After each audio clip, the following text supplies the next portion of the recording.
Hello everyone, welcome back to my YouTube channel Kavya classes Gorakhpur. Friends, मैं हूं मंजीत कुमार और आपके अपने यूट्यूब चैनल काव्य क्लासेस पर एक नए वीडियो के साथ में प्रेजेंट हुआ हूं।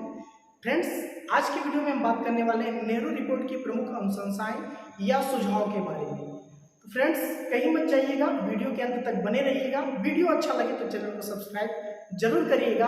तो आइए आज की वीडियो हम स्टार्ट करते हैं। तो नेहरू रिपोर्ट को समझने से पहले एक बात हमको समझनी होगी कि इसके पहले हमने चर्चा किया था साइमन कमीशन के बारे में। तो आपको पता होगा कि 1928 में भारत में साइमन कमीशन आता है और साइमन कमीशन का काम क्या होता है कि भारत शासन अधिनियम जो ब्रिटिश गवर्नमेंट ने 1919 में लागू किया था, वह भारत शासन अधिनियम ठीक तरीके से काम कर रहा है कि नहीं कर रहा है। तो इस रिपोर्ट में साइमन कमीशन जो होता है अपनी रिपोर्ट ब्रिटिश गवर्नमेंट को सौंपता है। उसमें बताया जाता है कि भारत शासन अधिनियम जो है वो भारत में बहुत ही बेहतर तरीके से काम कर रहा है, जबकि भारतीयों ने क्या किया था, साइमन कमीशन का विरोध किया था, उसकी रिपोर्ट का विरोध किया था। बार बार भारतीय लोगों के द्वारा साइमन कमीशन की रिपोर्ट पर प्रश्न चिन्ह लगाए जा रहे थे।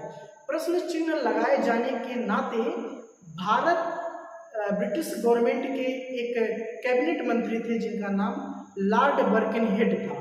लॉर्ड बर्किनहेड कहते हैं कि क्या भारतीय इतने बुद्धिमान हो गए हैं जो साइमन रिपोर्ट पर प्रश्न उठा रहे हैं? क्या भारतीय इतने बड़े हो गए हैं कि अपने पैरों पर खड़ा होना सीख गए हैं जो कि साइमन कमीशन की रिपोर्ट पर उंगली उठा रहे हैं? तो उन्होंने कहा कि अगर जो इतनी क्षमता भारतीय लोगों के पास है तो वह एक ऐसे संविधान का निर्माण करके दिखाएं, ऐसा सुशासन बना करके दिखाएं जो कि भारत के तमाम लोगों का प्रतिनिधित्व करे। ऐसे संविधान का अगर जो निर्माण कर पाए तो हम भारत को जल्द ही एक उत्तरदायी शासन सौंपने को तैयार हैं। इस चुनौती को भारत की कांग्रेस पार्टी ने, भारतीय कांग्रेस ने क्या किया, स्वीकार किया। और कांग्रेस ने क्या किया, पंडित मोतीलाल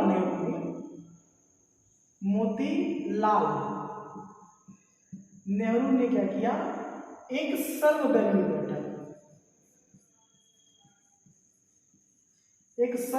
बैठक 28 फरवरी 1928 को दिल्ली में बुलाते हैं। एक सर्वदलीय बैठक 28 फरवरी 1928 को दिल्ली में बुलाते हैं, जिसमें भारत के तमाम राजनीतिक दल हिस्सा लेते हैं। और उन राजनीतिक दलों में हिस्सा लेने वाले दलों की संख्या 29 बताई जाती है। 29 राजनीतिक दल हिस्सा लेते हैं और उसमें इन सारी चीज़ों पर चर्चा की जाती है। और इस बैठक की जो अध्यक्षता करते हैं वो डॉक्टर एम.ए. अंसारी करते हैं। बहरहाल चर्चा शुरू होती है, लगभग 2 महीने तक ये बैठक होती है, जिसमें से 25 बैठक की जाती है। 2 महीने तक बैठक चलती है जिसमें 25 बैठक की जाती है।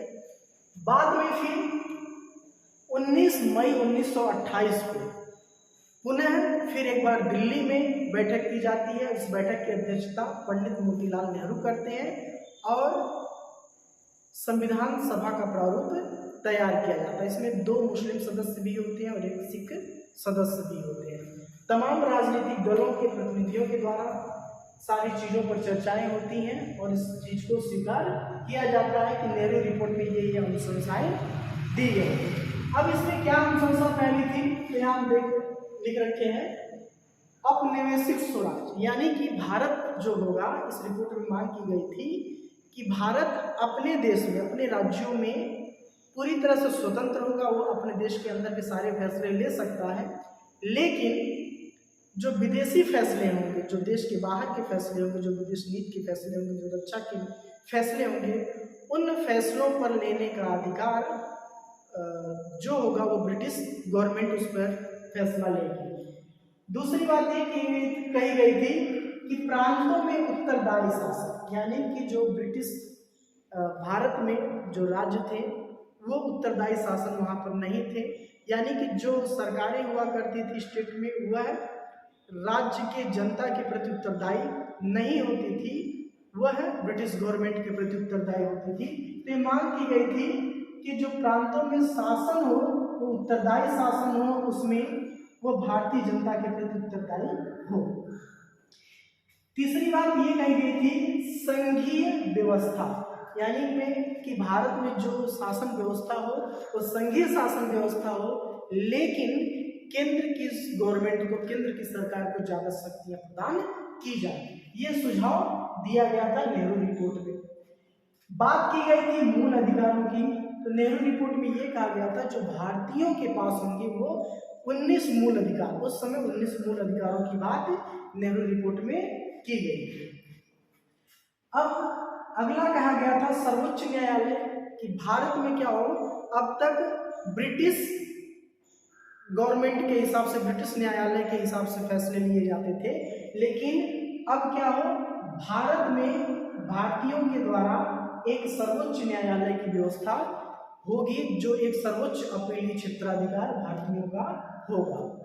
अगली बात कही गई थी सांप्रदायिक निर्वाचन प्रणाली की समाप्ति। आपको पता होगा कि 1919 में ब्रिटिश गवर्नमेंट ने सांप्रदायिकता के आधार पर निर्वाचन प्रणाली की व्यवस्था की गई थी।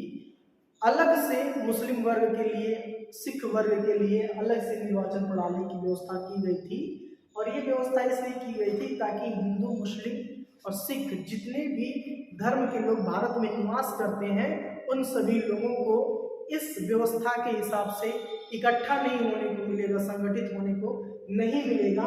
तो इस निर्वाचन प्रणाली की समाप्ति करने की बात नेहरू रिपोर्ट में भी की गई थी।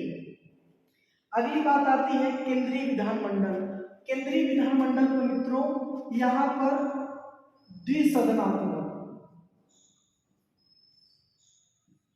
द्विसदनात्मक सदन की बात की गई थी। एक जैसे आज है लोकसभा और दूसरा है राज्यसभा। निम्न सदन और उच्च सदन की बात कही गई थी, यानी कि केंद्रीय विधानमंडल पर।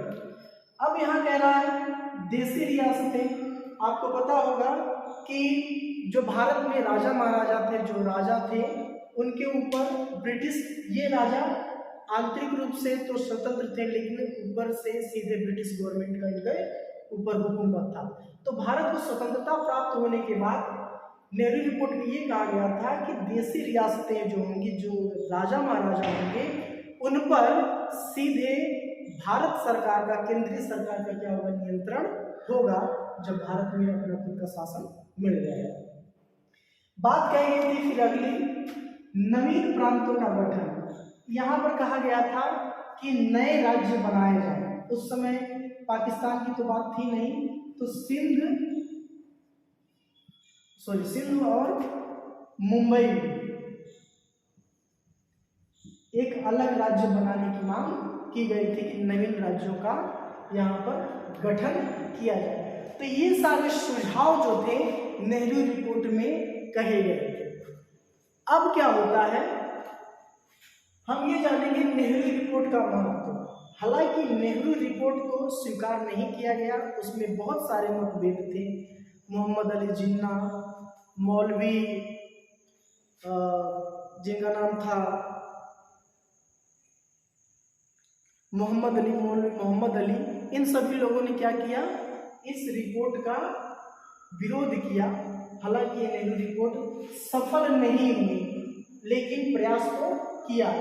अब मित्रों कहा जाता है कि सफल हुए तो कुछ नहीं, तो क्या हुआ, कुछ नहीं हुआ तो तजुर्बा हुआ।